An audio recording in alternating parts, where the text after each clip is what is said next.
الحمد لله نحمده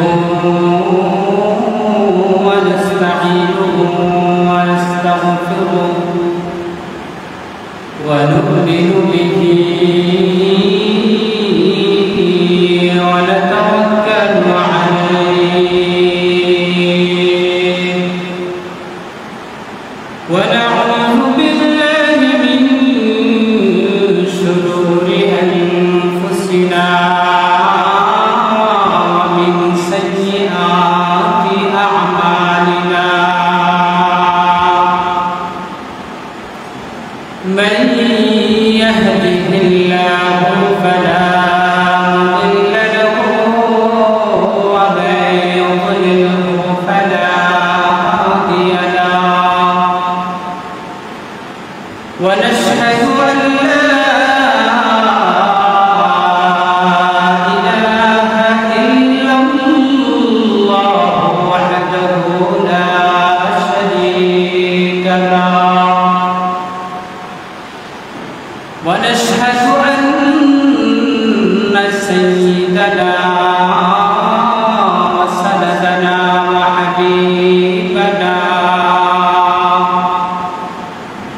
وحبيب ربنا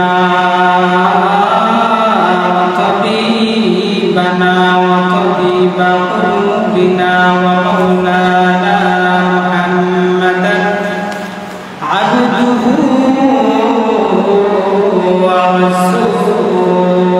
ورسوله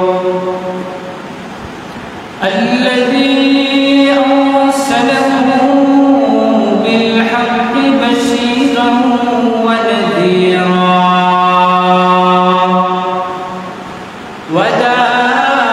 وداعيا إلى الله بإذنه وسراجا منيرا أما بعد فأعوذ بالله من الشيطان الرجيم بسم الله الرحمن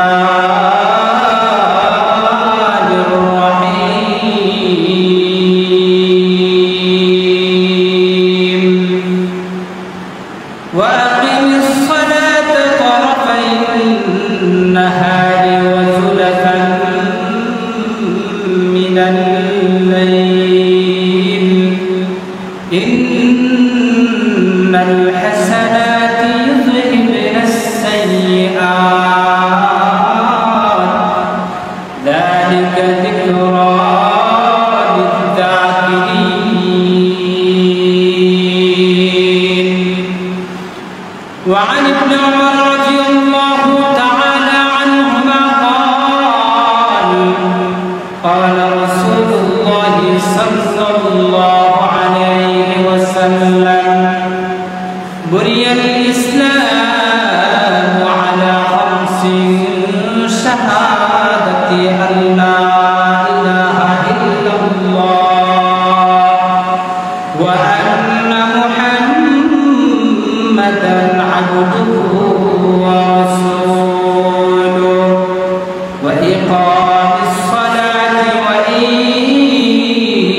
وإيتاء الزكاة والحج وصوم رمضان أو كما قال النبي عليه الصلاة والسلام صدق الله مولانا العظيم وصدق رسوله النبي الكريم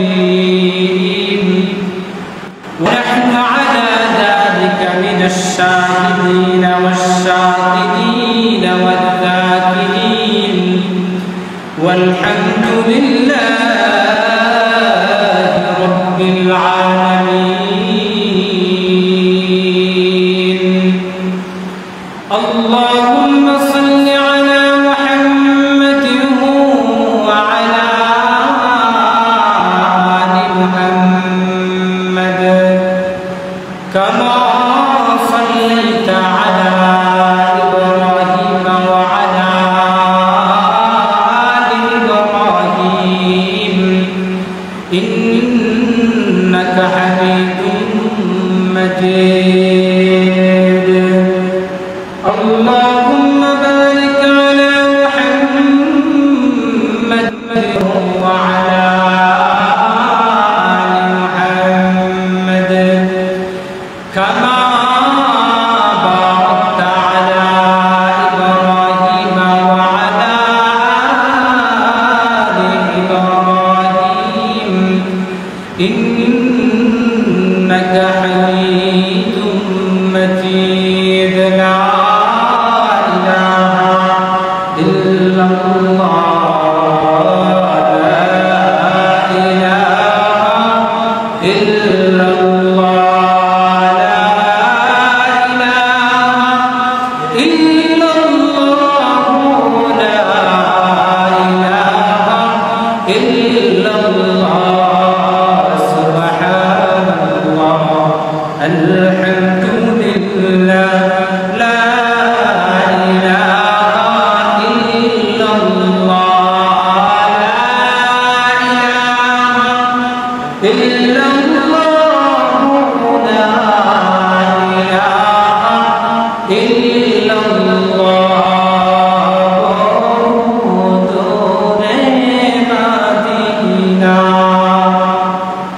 কেমনে যাবো জানি না বহু দূরে মদিনা কেমনে যাবো জানি না দয়া করো দয়াল আল্লাহ দয়া করো দয়াল আল্লাহ পুরো মনের বাসনা লা ইলাহা ইল্লাল্লাহ লা ইলাহা ইল্লাল্লাহ লা ইলাহা ইল্লাল্লাহ লা ইলাহা ইল্লাল্লাহ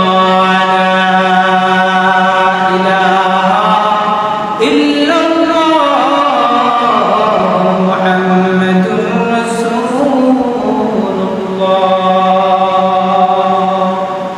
সাল্লাল্লাহু আলাইহি ওয়াসাল্লাম মহান রব্বুল আলামিনের দরবারে অসংখ্য শুকরিয়া যে মহান রব্বুল আলামিন আপনাকে আমাকে দয়া করে মায়া করে মহব্বত করে ভালোবেসে দুনিয়ার সমস্ত ঝামেলা থেকে ফারিগ করে আল্লাহ রব্বুল আলামিনের মহান হুকুম জুমার নামাজ আদায় করার নিয়তে মসজিদ পর্যন্ত আসার তৌফিক দান করেছেন এজন্য সেই মহান মালিকের দরবারে দিন থেকে মহব্বতে কালিমাতুশ শুকর পাঠ করে সকলে পড়ি আলহামদুলিল্লাহ সম্মানিত হাজিরিন আল্লাহ রব্বুল আলামিন আমাদেরকে দুনিয়ার বুকে তার একমাত্র গোলামি করার জন্য আমাদেরকে সৃষ্টি করেছেন এই মানব জিন জাতিকে আল্লাহ তাআলা তার গোলামের জন্য এই দুনিয়ার বুকে প্রেরণ করেছেন আর বাকি যত সৃষ্টিগুলো আছে সবগুলোকে আল্লাহ তাআলা এই মানুষ জাতির গোলামের জন্য মানুষের খিদমত করার জন্য আল্লাহ তাআলা তৈরি করেছেন একজন ইমানদার এই দুনিয়ার মধ্যে আসার পরে তার টার্গেট থাকবে যে আল্লাহ তাআলার গোলামি করা এই গোলামের মাধ্যমে আখিরাতের জীবন যাতে তার সুন্দর হয় ওই আখিরাতের ফিকির দিলের ভিতরে নিয়ে আল্লাহ তাআলার গোলামের টার্গেট মাথার মধ্যে নিয়ে একজন ইমানদারের জীবন যাপন করতে হবে সম্মানিত হাজিরিন আল্লাহ তাআলা আমাদেরকে ঈমানের পরে যেই গুরুত্বপূর্ণ বিধান পালনের জন্য আমাদেরকে আদেশ করেছেন সেই গুরুত্বপূর্ণ বিধানের নাম হচ্ছে আমলের নাম হচ্ছে ইবাদতের নাম হচ্ছে নামাজ এই নামাজ একটা গুরুত্বপূর্ণ ইবাদত আজকে আমরা নামাজের গুরুত্ব সম্পর্কে জানবো পাশাপাশি যারা নামাজ আদায় করেন না তাদের জন্য কি শাস্তি ও বদারিতা রয়েছে এইগুলো সম্পর্কে আমরা ইনশাআল্লাহ কোরআন সুন্নাহর আলোকে জানার চেষ্টা করব সম্মানিত হাজিরিন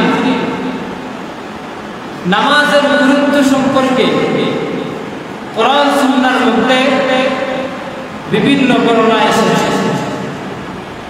নামাজটি কতটা গুরুত্বপূর্ণ এই জিনিসটা বোঝার জন্য আমাদের প্রথম নম্বরে এই জিনিসটা বুঝলে জানলে আমরা সহজেই বুঝতে পারবো যে নামাজটা কতটা গুরুত্বপূর্ণ। কোরআনে কারীমের মধ্যে আল্লাহ তাআলা বিভিন্ন হুকুম আহকাম সম্বলিত আয়াত নাযিল করেছেন, কিন্তু শুধুমাত্র স্বতন্ত্রভাবে নামাজের ব্যাপারে আল্লাহ তাআলা প্রকাশ্যে এবং পরোক্ষভাবে সর্বমোট আয়াত নাযিল করেছেন 113টা আয়াত। এই 113 নম্বর 13 আয়াতে আল্লাহ তাআলা কখনো স্পষ্টভাবে আবার কখনো পরোক্ষভাবে নামাজের কথা আল্লাহ তাআলা বলেছেন। এই 113 আয়াতের মধ্যে 82 জায়গার মধ্যে আল্লাহ তাআলা স্পষ্টভাবে নামাজ যে পড়ো কায়েম করো এই কথাটা আল্লাহ তাআলা পরিষ্কার করেছেন, আর বাকি 21 আয়াত আল্লাহ তাআলা পরোক্ষভাবে সরলা আল্লাহ তাআলা বলেছেন যে নামাজ কায়েম করো। এই যে দুটো আয়াত নাযিল আল্লাহ তাআলা করেছেন কোরআনের মধ্যে, এর মাধ্যমে এই জিনিসটাই বোঝা যায় যে নামাজের আমল, নামাজ এটা গুরুত্বপূর্ণ একটা ইবাদত। সম্মানিত হাজিরিন, এই নামাজ এতটাই গুরুত্বপূর্ণ ইবাদত, আল্লাহ তাআলা দ্বীন ইসলামের যত ইবাদত আছে, ইসলামের মধ্যে যত ইবাদত বন্দেগী আছে, এই ইবাদত বন্দেগীর মধ্যে আল্লাহ তাআলা স্বতন্ত্রভাবে এই নামাজকে ঈমান বলে সংশোধন করেছেন। প্রথম নম্বরে আল্লাহ তাআলা বলেছেন যে নামাজ মানেই হলো ঈমান। যে নামাজ পড়ে সে ঈমানদার, তাকে ঈমানদার বলা যায়। যে নামাজ পড়ে না তাকে মুমিন বলা যায়। আল্লাহ তাআলা কোরআনে হাকীমের সূরা বাকারার মধ্যে এই নামাজকে ঈমান বলে সম্বোধন করেছেন। আল্লাহ তাআলা বলেন, ওয়া মা কানা আল্লাহু লিয়ুযীআ ঈমানাকুম ইন্নাল্লাহা বিন-নাসি লারাউফুর রাহীম। আল্লাহ তাআলা কোরআনে হাকীমের মধ্যে ঘোষণা করেন, ওয়া মা কানা আল্লাহু লিয়ুযীআ ঈমানাকুম, আল্লাহ তাআলা তোমাদের ঈমানকে বিনষ্ট করবেন না। মুফাসসিরিন কিরাম, মুফাসসিরিন হাজ্জাতুল তাফসীরের কিতাবাতের মধ্যে উল্লেখ করেন, এখানে ঈমান দ্বারা নামাজ আল্লাহ তাআলা উদ্দেশ্য করেছেন। আল্লাহ তাআলা এই জিনিসটা বুঝিয়েছেন সাহাবায়ে কেরাম, এই যে তোমাদের প্রারম্ভিক সময়ে, প্রাথমিক সময়ে তোমাদের কিবলা ছিল বাইতুল মাকদিসের দিকে, পরবর্তীতে আল্লাহ তাআলা বাইতুল্লাহর দিকে ফিরে নামাজ আদায় করার জন্য ইমামদারদেরকে আদেশ করেছেন। আল্লাহ তাআলা মুমিনদেরকে এই জিনিসটাই বুঝিয়ে দিলেন, হে ইমামদাররা, হে সাহাবায়ে কেরাম, ঈমানের প্রারম্ভিক সময়ে, ইসলামের প্রাথমিক সময়ে তোমরা যে বাইতুল মুকাদ্দাসের দিকে ফিরে নামাজ আদায় করেছো, এই নামাজগুলোকে আল্লাহ তাআলা তোমাদের আমলের এই যে সওয়াবগুলোকে বিনষ্ট করবেন না। আল্লাহ তাআলা এই আয়াতে কারিমার মধ্যে নামাজকে ঈমান বলে সম্বোধন করেছেন। এর মাধ্যমে এই জিনিসটাই বোঝা যায় নামাজ মানেই হলো ঈমান। যে নামাজ পড়ে তার ভিতরে ঈমান আছে, যে নামাজ পড়ে না যেন তার ভিতরে ঈমান নাই। প্রথম নম্বরে আল্লাহ তাআলা বলেছেন যে নামাজ মানে হলো কি ঈমান। এই নামাজের গুরুত্ব সম্পর্কে হাদিসের মধ্যে দ্বিতীয় নম্বরে যে উদ্ধৃতি আপনাদের সামনে পেশ করতে চাই, আল্লাহ রাসূল সাল্লাল্লাহু আলাইহি ওয়াসাল্লাম নামাজকে ঈমান এবং ইসলামের নিদর্শন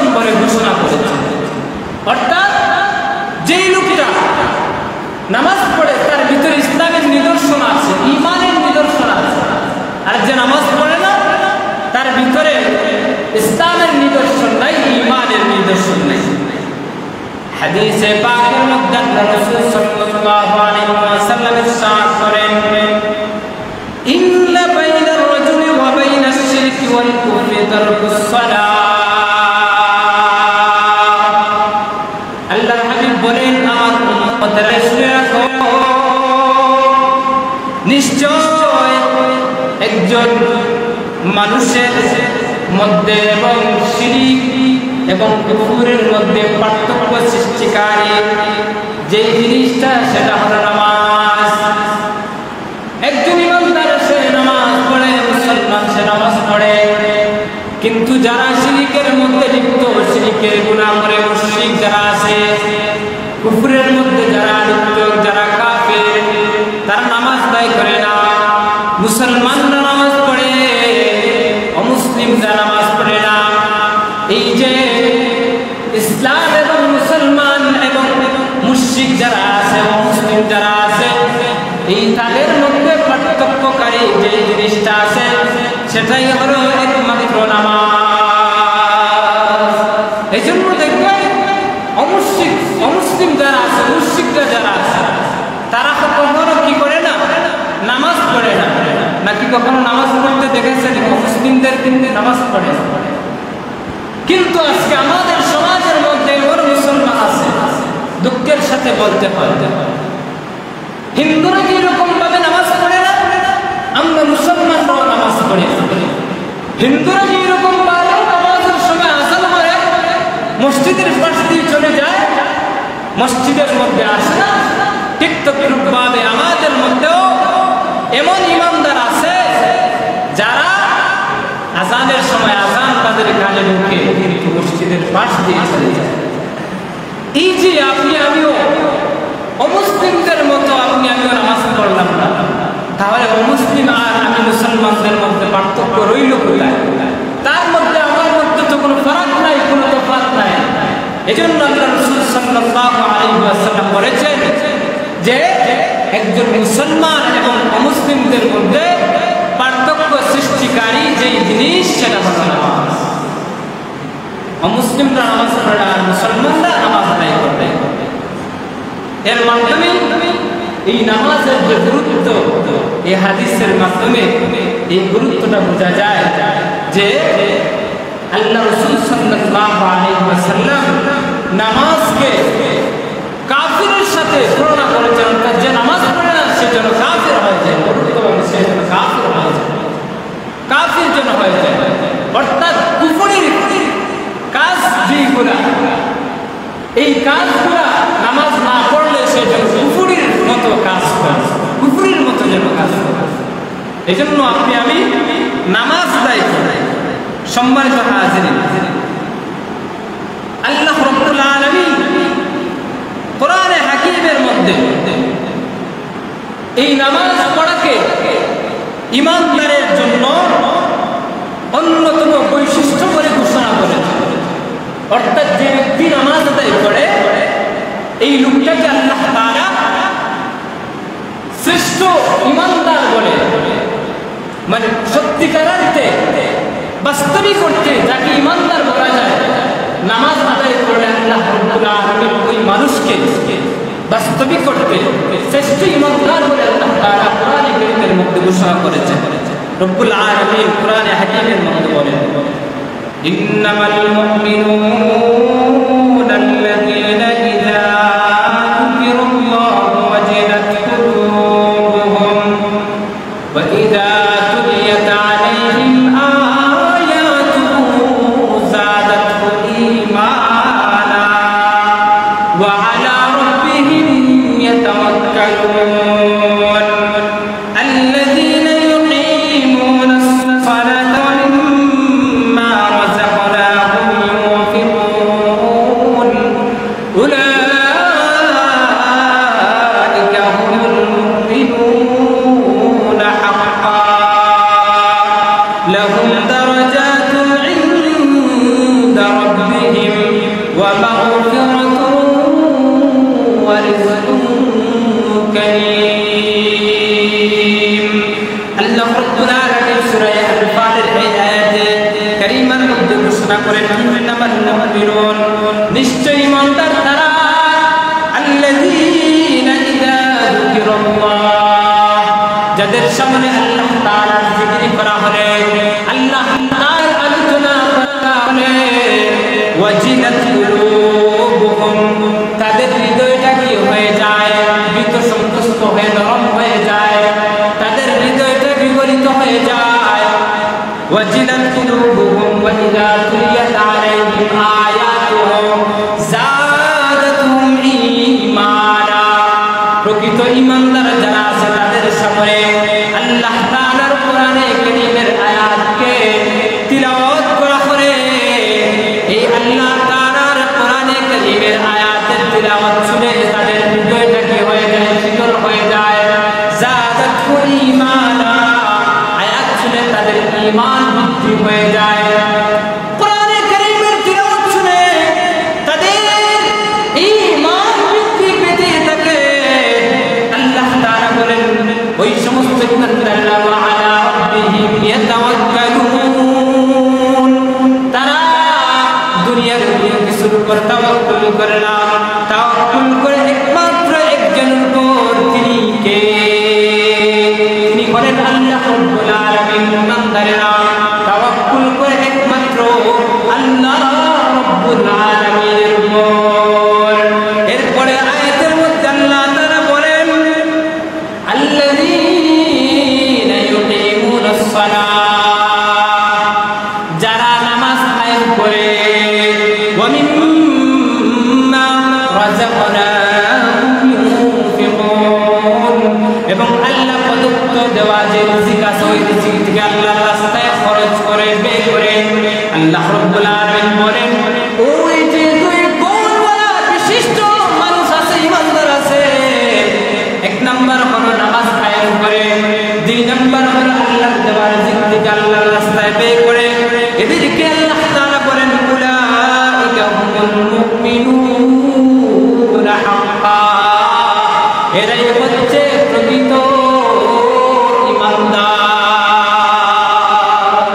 আল্লাহ তাআলা নামাজ কায়েমকারীকে প্রকৃত ঈমানদার বলে কোরআন কারীমের মধ্যে ঘোষণা করেছেন সুতরাং আপনি আমি নামাজ কায়েম করেন মানে আল্লাহ তাআলার দৃষ্টিতে আপনি আমি কি প্রকৃত ঈমানদার আর নামাজ না পড়লে সে যেন আল্লাহ তাআলার ভাষায় আল্লাহ তাআলার দৃষ্টিতে সে যেন ঈমানদারই না এজন্য তো হাদিসের মধ্যে রাসূল বলেছেন যে ব্যক্তি নামাজ পড়ে না সে যেন কুফরের মতো কাজ করে সে যেন ঈমানদারই এজন্য আপনি আমি নামাজ গুরুত্বের সাথে আদায় করি তিন নাম্বার নামাজের গুরুত্ব সম্পর্কে আল্লাহর হাবিব সাল্লাল্লাহু আলাইহি ওয়াসাল্লাম হাদিসে পাকের মধ্যে এই নামাজকে দ্বীনের খুঁটি এবং ভিত্তি হিসাবে উল্লেখ করেছেন যেই রকম ভাবে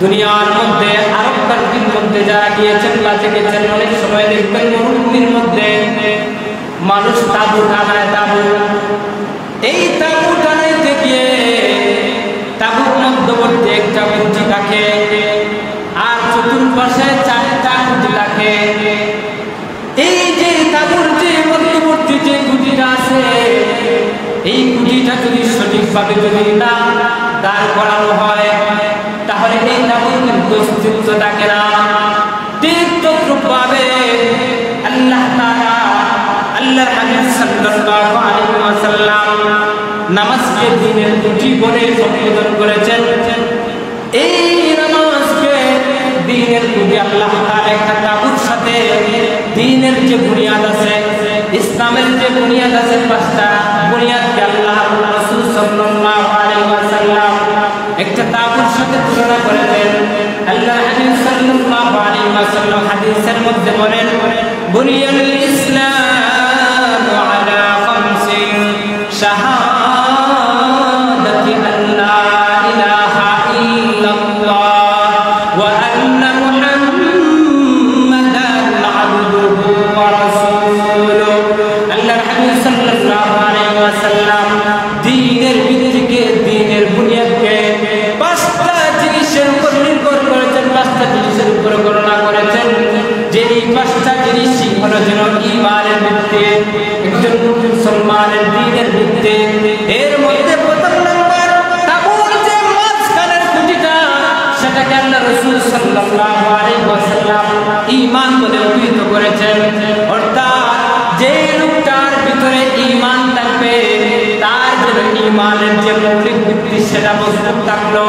আর যদি ঈমান না থাকে, ঈমান না থাকলে সে নামাজ পড়েও কোনো লাভ নাই, যাকাত দিয়েও কোনো লাভ নাই, রোজা রেখেও কোনো লাভ নাই, রমাদানুল মুবারক আসলে রোজা রাখলে, হজের সময় হজ আসলে হজ করে কোনো লাভ নাই। যেরকম ভাবে একটা তাঁবুকে টিকে রাখার জন্য তাঁবুর মধ্যবর্তী খুঁটিটা মজবুত থাকতে হয়, ঠিক তদ্রূপভাবে একজন ইমানদার সে যদি তার দ্বীনকে, ইসলামকে যদি টিকিয়ে রাখতে চায়, তাহলে তার দ্বীনের ভিতরে যে সর্বপ্রথম ঈমান নামক যে দৌলত আছে, ওই ঈমান নামক দৌলতকে মজবুত করতে হবে। সর্বপ্রথম আপনার আমার ঈমান থাকতে হবে। আল্লাহর হাবিব সাল্লাল্লাহু আলাইহি ওয়াসাল্লাম এরপর বলেন, এই যে ঈমানের পাশাপাশি দ্বীনের আরো চারটা মৌলিক বিষয় আছে, সেইগুলোকেও কিন্তু আমাদেরকে যথাযথভাবে আদায় করতে হবে। কারণ তাঁবুর মাঝখানের খুঁটি যতই মজবুত থাকুক, দেখবেন যদি পাশের যে আরো চার খুঁটি আছে, এইগুলা যদি একটা দুই করে যায় বা নষ্ট হয়ে যায়, তখন কিন্তু তার এদিক সেদিক হেলে ধরে, এদিক সেদিক হেলে ধরে। ঠিক তদ্রূপভাবে ঈমানের পাশাপাশি অন্যান্য যে মৌলিক ভিত্তি যে আরো চারটা খুঁটি আছে, এইগুলোকে আমাদেরকে ধরে রাখতে হবে। অন্যথায় আমাদের ঈমান এদিকে হেলবে, ওইদিকে হেলবে। এর মধ্যে আল্লাহ হাবিব সাল্লাল্লাহু আলাইহি ওয়াসাল্লাম বলেন, প্রথম নম্বরে বলেছে ওয়া ইকামিস সালাহ, নামাজ আদায় করো। ঈমানের পরে তোমরা নামাজ আদায় করো। ওয়া ইতাইজ যাকাত, এবং যাকাত আদায় করো। ওয়াল হজ্জি ওয়া সাওমি রমাদান, হজ আদায় করো এবং রমাদানুল মুবারক আসলে তোমরা রোজা। এই হচ্ছে ইসলামের বুনিয়াদ পাঁচটা। এই পাঁচটার মধ্যে বুনিয়াদ ভিত্তির মধ্যে আল্লাহর হাবিব সাল্লাল্লাহু আলাইহি ওয়াসাল্লাম একটা কিন্তু নামাজের কথা উল্লেখ করেছেন। সুতরাং আপনি আমি যদি নামাজকে যদি হেফাজত করে গুরুত্বের সহিত আদায় করি, আমি যেন ইসলামের যে বুনিয়াদ ভিত্তি, এই ভিত্তিটাকে আমি হেফাজত করব। আল্লাহ রাসূল সাল্লাল্লাহু আলাইহি ওয়াসাল্লাম অন্য হাদিসের মধ্যে বলেন, আসসালাতু ইমাদুদ্দিন, মান আকামাহা ফাকাদ আকামাদ্দিন, ওয়া মান তারাকাহা ফাকাদ হাদামাদ্দিন। আল্লাহর হাবিব সাল্লাল্লাহু আলাইহি ওয়াসাল্লাম বলেন, আসসালাতু ইমাদুদ্দিন, নামাজ হলো দ্বীনের খুঁটি, দ্বীনের একটা স্তম্ভ। মান আকামাহা ফাকাদ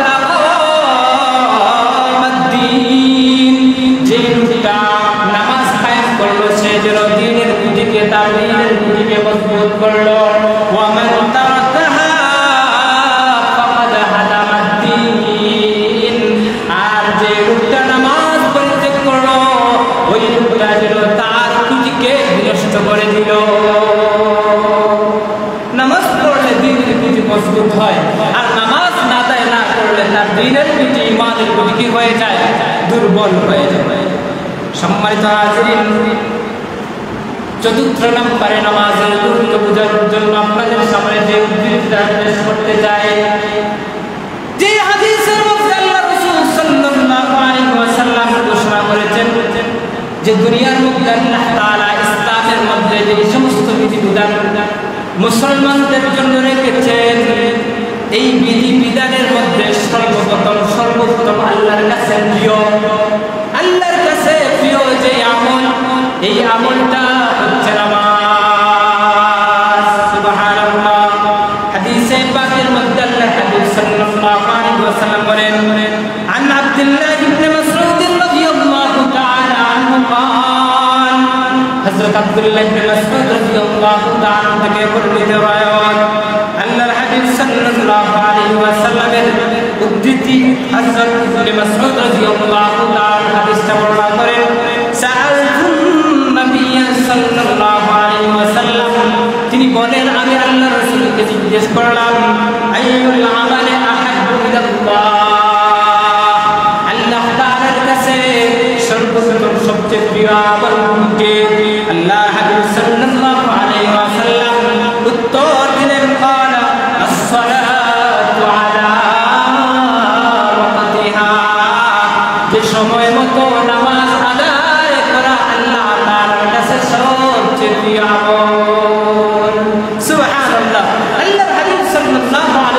বলেছেন যে সময় মতো অর্থাৎ রক্ত আসার সাথে সাথেই নামাজ আদায় করা, এটা হচ্ছে আল্লাহ তাআলার কাছে সবচেয়ে প্রিয় আমল। হযরত আব্দুল্লাহ ইবনে মাসউদ রাদিয়াল্লাহু তাআলা এরপরে আল্লাহ রাসূলকে জিজ্ঞেস করেন সুম্মা আইয়ু, এরপরে কোন আমল? আল্লাহর হাবিব বলেন বিররুল ওয়ালিদাইন, মাতা পিতার খেদমত করা, মাতা পিতার সাথে সুন্দর আচরণ করা, উত্তম আচরণ করা। নামাজের পরে সর্বোত্তম আল্লাহ তাআলার কাছে সবচেয়ে প্রিয় আমল। 3 নম্বর, আল্লাহর হাবিব হযরত ইবনে মাসউদ রাদিয়াল্লাহু তাআলা এরপরে জিজ্ঞেস করেন সুম্মা আইয়ু, ইয়া রাসূলুল্লাহ, প্রথমেই তুই বললেন নামাজ অর্থমতো আদায় করা, 2 নম্বর হচ্ছে যে মা বাবার সেবা করা, মা বাবার সাথে সুন্দর আচরণ করা, এরপরে কোন আমল আল্লাহ তাআলার কাছে সবচেয়ে প্রিয়? তখন আল্লাহ রাসূল সাল্লাল্লাহু আলাইহি ওয়াসাল্লাম বলেন আলা আল জিহাদ ফি সাবিলিল্লাহ, আল্লাহর পথে কি করা? জিহাদ। আল্লাহর পথে জিহাদ করা, আল্লাহর পথে কি করা? জিহাদ করা, এটা হচ্ছে আল্লাহ তাআলার কাছে সর্বোত্তম আমল। সুতরাং এই হাদিস থেকে আমরা এই জিনিসটা জানতে পারলাম যে নামাজ হচ্ছে এমন একটা গুরুত্বপূর্ণ, এমন একটা শ্রেষ্ঠ আমল, যে আমলটা আল্লাহ রাসূল বলেছেন যে আল্লাহ তাআলার কাছে ঈমানের পরে সবচেয়ে প্রিয় যে আমল সেটা হলো নামাজ। এর মাধ্যমে কি বোঝা যায়? নামাজের গুরুত্ব বোঝা যায় কি যায়? নামাজের গুরুত্ব অনেক। সম্মানিত হাজিরিন, এই নামাজের গুরুত্ব বোঝাবার জন্য 5 নম্বরে যে উদ্ধৃতিটা আপনাদের সামনে পেশ করতে চাই সেটা হলো আল্লাহ তাআলা কোরআনে হাকিমের মধ্যে যত সমস্ত আয়াত নাযিল করেছেন, সমস্ত আয়াতের মধ্যে মানুষদেরকে সম্বোধন করার সময়, ইমানদারদেরকে সম্বোধন করার সময় পুরুষবাচক শব্দ ব্যবহার করেছেন। অর্থাৎ পুরুষদেরকে সম্বোধন করে আল্লাহ তাআলা এই সম্বোধনের মধ্যে মহিলাদেরকেও সামিল রেখেছেন, কিন্তু প্রকাশ্যে পুরুষকে আল্লাহ তাআলা সম্বোধন করেছেন। কিন্তু নামাজের বিধান এমন একটি বিধান, যেই বিধানের নাযিলের ক্ষেত্রে, যেই বিধানের গুরুত্বের জন্য আল্লাহ তাআলা পুরুষবাচক শব্দ কোরআনের মধ্যে নাযিল করেছেন। পাশাপাশি মেয়েদেরকে, মহিলাদেরকে আল্লাহ তাআলা আলাদাভাবে মহিলাদেরকে উদ্দেশ্য করে বলেছেন যে তোমরা কি করো? নামাজ কায়েম করো। আল্লাহ তাআলা কোরআনে কারীমে সূরা আহজাবের মধ্যে ঘোষণা করেন ওয়া আকিমুস সালাতা ওয়া আতিনাস যাকাত ওয়া আতিউল্লাহা ওয়া রাসূলুহু। আল্লাহ রাব্বুল আলামিন এই আয়াতে কারিমার মধ্যে সতর্কভাবে মহিলাদেরকেও সম্বোধন করে বলেছেন ওয়া আকিমুস সালাত, হে দুনিয়ার মহিলা জাতিরা তোমরা নামাজ কায়েম করো, নামাজ কায়েম করো। ওয়া আতিনাস যাকাত, তোমরা যারা নিসাব পরিমাণ মালের মালিক আছো মহিলা, তোমরা যাকাত আদায় করো। ওয়া আতিউল্লাহা ওয়া রাসূলাহ, এবং আল্লাহ এবং তার রাসূলের অনুগত করো।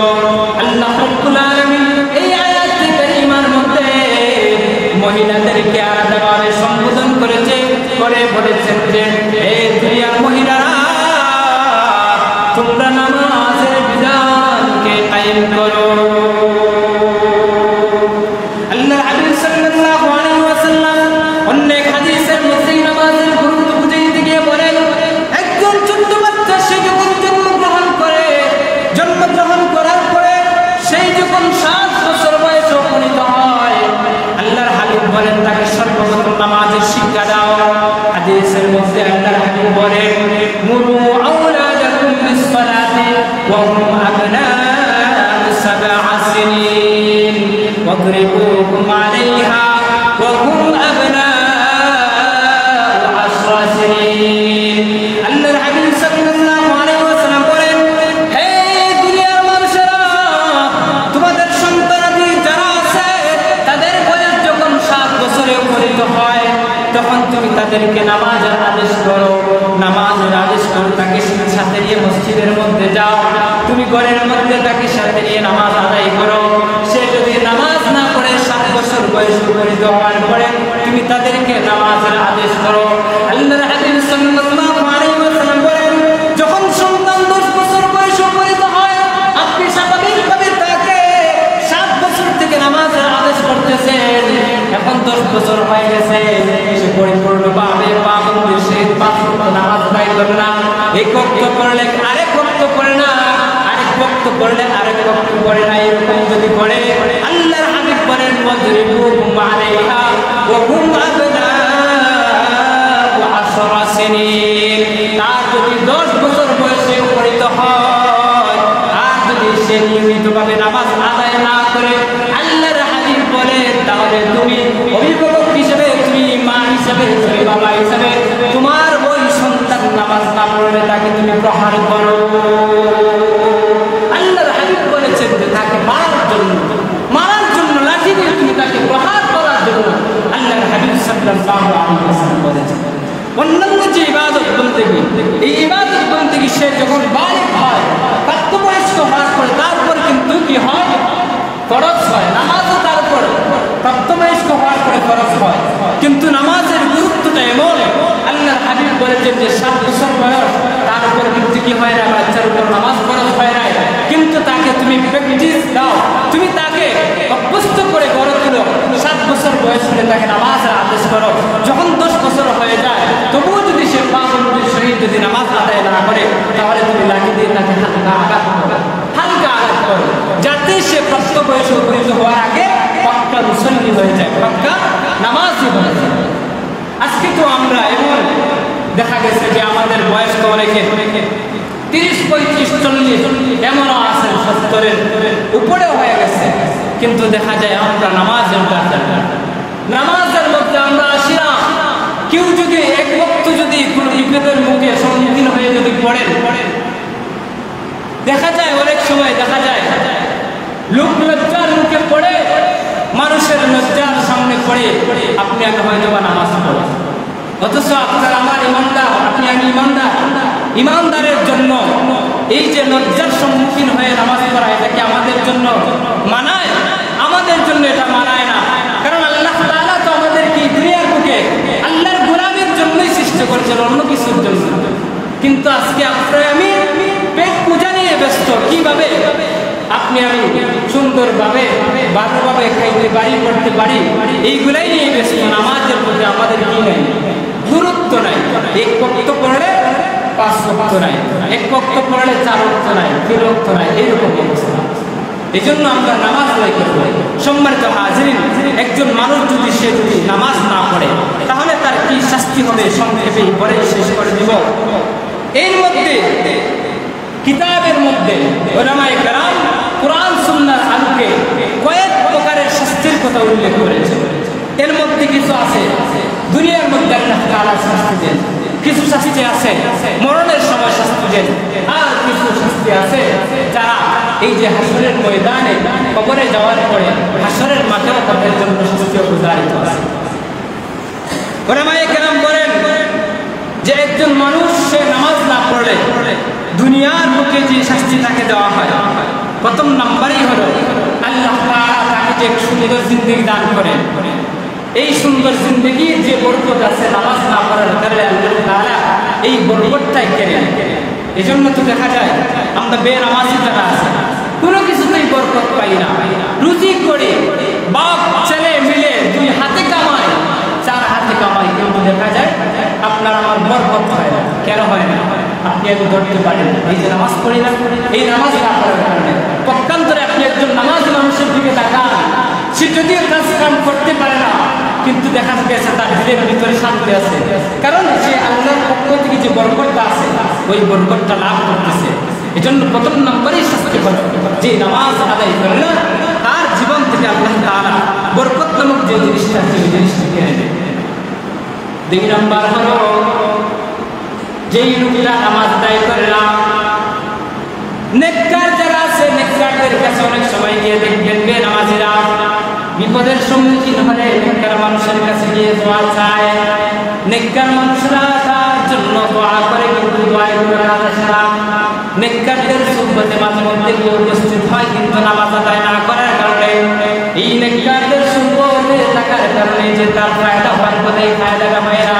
কেন হয় না? কারণ সে নামাজ পড়ে না। এটা হচ্ছে তার শাস্তি। উলামায়ে কেরাম বলেন বেনামাজির 2 নম্বর শাস্তি হচ্ছে তার কঠোর হতে। নেককারদের যে তার একটা যুদ্ধ জুতি আছে, এই জুতিটা আল্লাহ তাআলা দূর করে দেন, এই জুতিটা আল্লাহ তাআলা সরায় দেন। 3 নাম্বার হলো এই যে বেনামাজি আছে, সে বেনামাজি হওয়ার কারণে অন্যান্য যে ইবাদত বন্দেগী করে, অন্যান্য যে আমল করে, ওই আমলগুলোর সে পরিপূর্ণভাবে কি পায় না, সওয়াব পায় না। কারণ কি? সে নামাজ আদায় করে না।